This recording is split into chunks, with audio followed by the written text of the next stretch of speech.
Hello, my friends. Welcome back to our Sunday service. Today is the final day of a very important Jewish holiday, the Feast of Trumpets, or what is more commonly known as Rosh Hashanah, which means head of the year or first of the year, as it signifies the new year. It's the traditional anniversary of the creation of the world and of Adam and Eve. It's also a judgment day, as the Jews believe God takes into account the people's deeds from the prior year and then decides what the next year will be like for them. God then goes on to inscribe the results in the book of life for the coming year. There are feasts, celebrations, and the blowing of ram's horns, and though much of this is expounded upon in the Talmud, Rosh Hashanah's roots come right out of one of the most outrageous, most outlandish, and most disgusting books ever written. Coming to you from the Bible, coming to you from the Torah, the laughably ludicrous book of Leviticus. Leviticus 23:23-25 says, "Then the Lord spoke to Moses," first problem, saying, "Speak to the children of Israel, saying, In the 7th month, on the 1st day of the month, you shall have a Sabbath rest, a memorial of blowing of trumpets, a holy convocation. You shall do no customary work on it, and you shall offer an offering made by fire to the Lord." The blowing of the trumpets or the shofars recall the binding of Isaac, the tricky and wholesome sacrifice story, an event that occurred on Rosh Hashanah, in which a ram took Isaac's place as an offering to God. So as you know, this holiday has been kept in perpetuity to this day. To take this to the next level, which is the more appropriate level, being it's incumbent upon us to always consider the context. Let's review the other wonderful ornaments of Leviticus, where this holiday was born. The book of Leviticus is renowned for its fatiguing and shameless addressing of nearly every freaky facet and juicy crevice that God could think of to spin laws out of. When God and Moses were high on Mount Sinai in every sense of the phrase, they laboriously outlined each detail explicitly revealing the nature of God.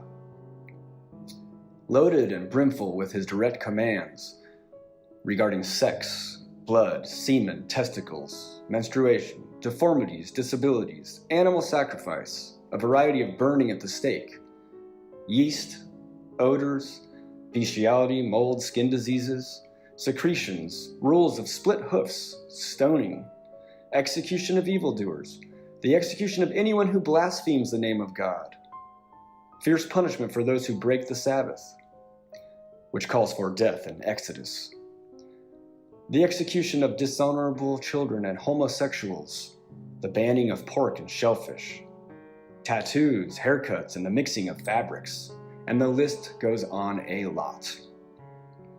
Let's also not forget the Levitical reminder of celebrating the Passover, which of course is largely celebrated today, remembering when God executed all the firstborn children of Egypt and the firstborn of their animals.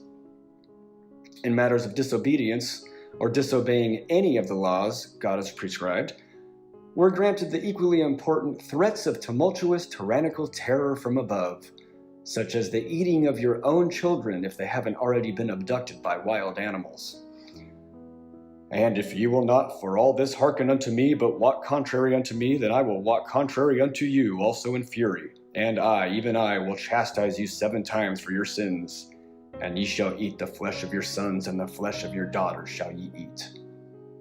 Slavery is well established, and God tells Moses, "You may treat slaves as your property, passing them on to your children as a permanent inheritance. You may treat them as slaves, but never treat your fellow Israelites this way."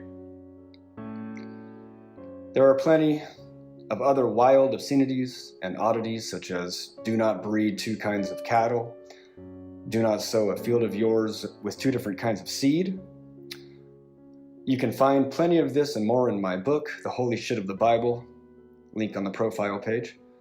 Though mainly, this is simply a reminder of what unthinkable atrocities come out of this very book of Leviticus, and to remember just how celebrated this book is to this very day. Have a good week, everyone. See ya.